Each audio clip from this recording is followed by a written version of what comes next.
පොත් කියවන්න කැමති අයට මම අද අරගෙන ආවා ලස්සනම ලස්සන පොතක්. මේ පොතේ නම කියුදියනියෝ. මේක මේ මම ඔයගලන්ට මේ පෙන්නන පොත සිංහල බුක් එකක්. මේක ඉංග්‍රීසි බුක් එක ට්‍රාන්ස්ලේට් වෙන එකක්. ඉංග්‍රීසි බුක් එකේ නම The Memory Keep of Kiyu. මේක ලියලා තියෙන්නේ එරින් ලිත්තකෙන්. මේක ට්‍රාන්ස්ලේෂන් එක. මේක ට්‍රාන්ස්ලේට් කරලා තියෙන්නේ ප්‍රියංවදා බන්දුවර්ධන මහත්මිය. ඉතින් මේක ඔයගලන්ට කියන්න ඕනේ මේක හිස්ටොරිකල් ෆික්ෂන් එකක්. කියන්නේ ඓතිහාසික ප්‍රබන්ධයක්. මේකේ කියලා දෙන්නේ කියන්නේ මේකේ සඳහන් වෙන්නේ ඉතිහාසයේ යුක්රේනයේ වෙච්ච ඇත්තම සිද්ධියක් මේ ප්‍රබන්ධයක් විදිහට ගොඩනගලා තමයි මේ පොත ලියලා තියෙන්නේ. මම ඔයගලන්ට චුට්ටක් මේක ගැන පොඩි හැඳින්වීමක් කරන්න මේ පොත ගැන. 1929 දී ස්ටාලින් යුක්රේනයේ ආරම්භ කළ කෘෂිකර්මාන්තය සාමූහිකකරණය කිරීමේ වැඩපිළිවෙලෙන් මිලියන 3-10ක් අතර අහිංසක ජනතාව පීඩාවට පත් වුණා සහ මිය ගියා. ඉතින්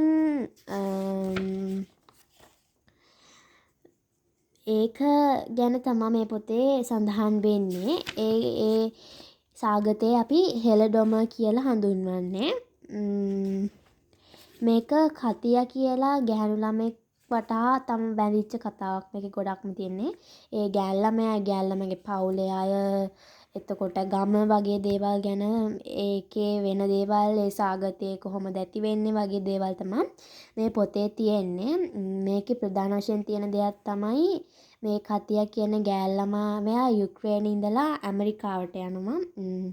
ඉතින් එතකොට මෙයාගේ අම්මා තාත්තා සහෝදරිය දරුවා හැමදෙනාම මෙයාට නැති වෙනවා. ඊට පස්සේ කන්න නැති වෙනවා. අන්න ඒ වගේ දේවල් වලින් මේ කැතියා කියන ගෑල්ළමයාට ලොකු කම්පනයක් ඇති වෙනවා. පස්සේ මෙයා ඇමරිකාවට ගියාට පස්සෙත් එයාට මේ කම්පනය තිබිලා පොඩි මානසික රෝගයක් වැළඳෙනවා.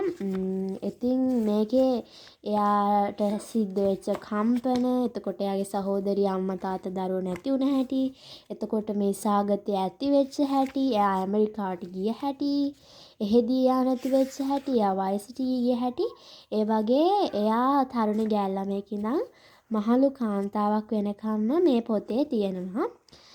මේක ගොඩක් ලස්සන පොතක්. මේක මගේ ආසම පොත් වලින් එකක්. ඕගොල්ලොත් කියලා බලන්න. මේ පොත ගොඩක් ලස්සන පොතක්. ඉතින් මම ඕගොල්ලන්ට ආයෙත් මේ වගේ ලස්සන පොතක් අරන් එන්න බලාපොරොත්තු වෙන් දැනට සමු ගන්නවා.